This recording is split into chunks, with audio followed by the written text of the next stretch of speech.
Bismillahirrahmanirrahim. Assalamualaikum warahmatullahi wabarakatuh. Apa kabar kelas 11 IPS 1 dan kelas 11 IPS 2 Madrasah Aliyah Al-Hariyah? Semoga dalam keadaan sehat dan selalu terlindungi dari COVID-19. Hari ini pembelajaran kita sosiologi, materinya adalah kelas 11 adalah konflik sosial yang akan dipelajari menggunakan video pembelajaran. Sebelum mulai belajar, kita berdoa terlebih dahulu.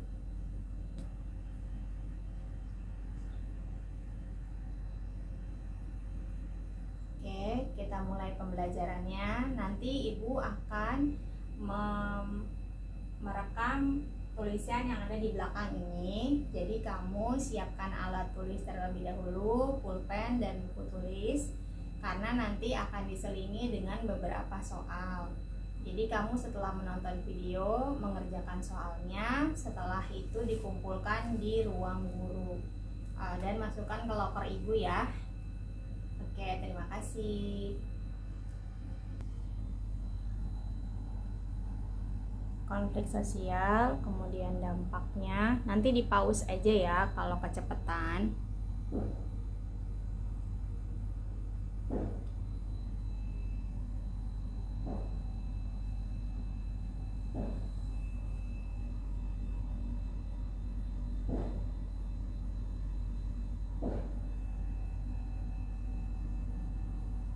Oke, silahkan menulis dulu, nanti Ibu akan terangkan ya.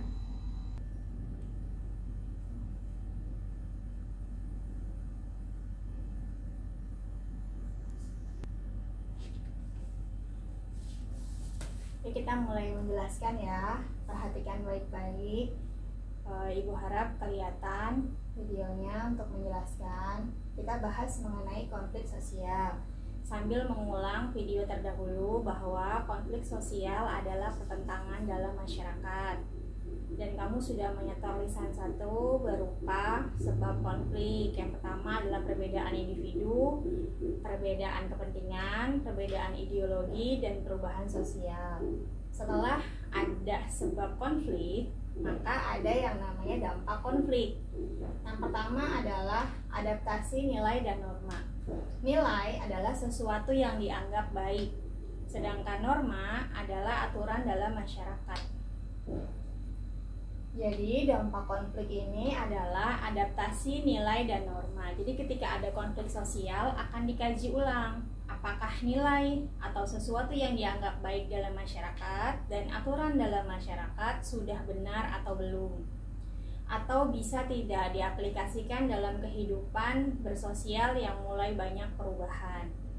Kemudian kita lanjut kedua, yaitu meningkatkan solidaritas. Solidaritas adalah kedekatan dalam kelompok ya. Jadi kalau misalnya ada kata-kata nggak solid gitu, nah itu berarti tidak sama kelakuannya atau perilakunya tidak sama dalam kelompok. Nah, konflik sosial ini meningkatkan solidaritas.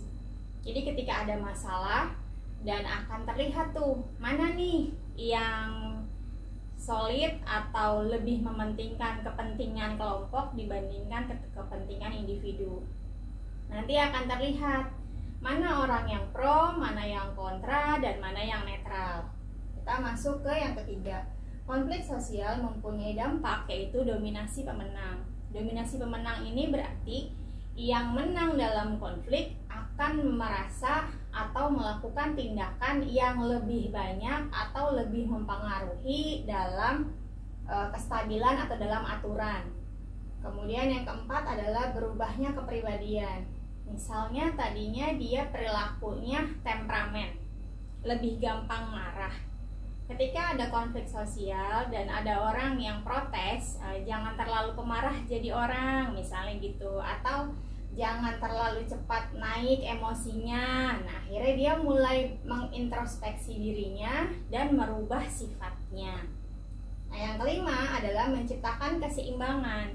Nah, ini lawannya dari nomor 3. Tadinya misalnya si kelompok yang satu nih sangat mendominasi nih, kelompok yang nomor 2 tidak dominan atau tidak memimpin. Nah, karena ada konflik sosial, maka si kelompok yang di bawah ini atau tidak yang memimpin atau kelompok yang tidak dominan mulai menunjukkan kredibilitasnya, mulai menunjukkan giginya kalau kata kamu. Jadi akhirnya dia mulai seimbang, mulai kelihatan, oh ternyata kelompok nomor 2 pun punya kelebihan loh, oh kelompok pertama pun harus mengakui kelompok nomor 2, seperti itu.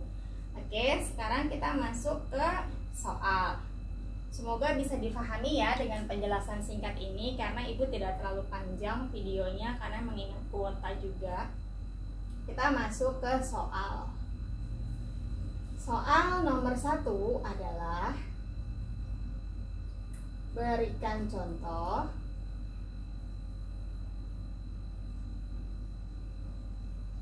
dampak konflik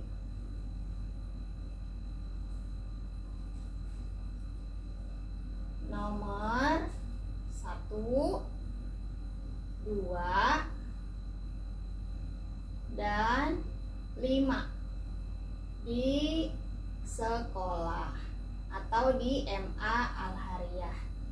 Nah, karena ini adalah berikan contoh mengenai adaptasi nilai dan norma, kemudian meningkatkan solidaritas dan menciptakan keseimbangan, maka ibu harap jawaban soalnya tidak sama antara siswa yang satu dengan siswa yang lainnya. Jadi kamu belajar untuk terbiasa menganalisa atau memberikan contoh. Oke, mulai dikerjakan dulu soalnya. Nanti kita akan masuk ke cara pengendalian konflik.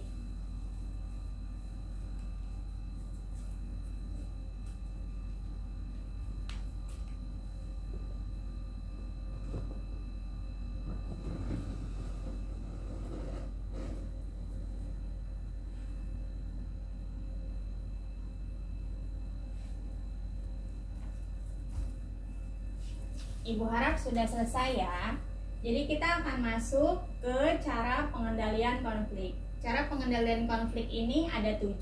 Yang pertama adalah gencatan senjata, kemudian arbitrasi dan mediasi, konsiliasi, stalemate, dan adjudikasi. Terakhir adalah kompromi. Kalau ibu lebih suka mengelompokkan berdasarkan kesamaan. Jadi mediasi dengan arbitrasi, kemudian kompromi dengan konsiliasi. Yuk artiin satu-satu yuk.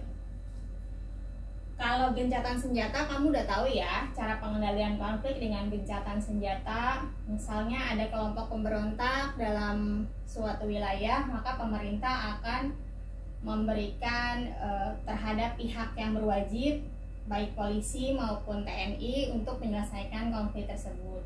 Nah, nomor 2 sama nomor 3 ini hampir sama artinya, yaitu sama-sama pihak ketiga. Ini ya, arbitrasi sama-sama pihak ketiga. Jadi ketika ada konflik si A dan si B, maka ketika si C datang memisahkan tanpa ada keputusan, itu namanya adalah mediasi. Tapi ketika ada keputusan, ada hal yang diputuskan atau ada suatu cara lah yang keluar dari pihak ketiga ini untuk menyelesaikan konflik A dan B, maka itu disebut dengan arbitrasi. Kemudian kita masuk ke adjudikasi. Adjudikasi ini adalah cara pengendalian konflik dengan ranah hukum. Misalnya sengketa tanah antara si A dengan si B, maka dia mengadukan ke pengadilan untuk larasita misalnya. Itu namanya adalah adjudikasi. Dan yang terakhir yaitu konsiliasi dan kompromi. Konsiliasi dan kompromi adalah sama-sama berunding. Ulang ya, konsiliasi dan kompromi sama-sama berunding. Apa yang membedakan? Kalau kompromi adalah pihak A dan B berunding nih, sama-sama ngomong, sama-sama mengeluarkan pendapat, sama-sama berdiskusi maunya apa, tapi tidak ada keputusan. Nah, kalau konsiliasi ada keputusan gitu. Sampai sini bisa dipahami? Ibu harap bisa dipahami. Sekarang kita masuk ke soal nomor 2. Soal nomor 2 adalah apakah yang dimaksud dengan ini? Kita masuk ke soal nomor 3. Berikan contoh cara pengendalian konflik, arbitrasi, dan mediasi. Oke, soalnya hanya 3 karena kita jam pelajarannya hanya 40 menit ya, 1 jam. Jadi ibu harap dengan menonton video ini kamu bisa hafal, kamu bisa mengerti dampak konflik dan juga cara pengendalian konflik dan juga mengerjakan soal yang 3. Ibu ulang ya, soal nomor 3 ini, kemudian soal nomor 2 apakah arti dari ini, dan soal nomor 3 adalah berikan contoh mengenai cara pengendalian konflik, arbitrasi, dan mediasi. Oke, kita tutup pertemuan hari ini dengan membaca istighfar. Astagfirullahaladzim, astagfirullahaladzim, astagfirullahaladzim. Kita membaca doa kafaratul majelis. Subhanaka Allahumma wa bihamdika asyhadu alla ilaha illa anta astaghfiruka wa atubu ilaik. Oh maaf, lupa. Ketika selesai menonton video ini, 1 adalah kamu mengomentari di kolom komentar nama dan juga kelas. Dan yang kedua adalah mengerjakan soal dan mengumpulkannya di loker ibu di kantor. Cari Nur Asyah Roja. Oke, sekian. Mohon maaf banyak kesalahan. Dan untuk para guru sosiologi lainnya, karena saya banyak kekurangan, maka minta tolong untuk diberikan arahannya. Terima kasih banyak. Assalamualaikum warahmatullahi wabarakatuh.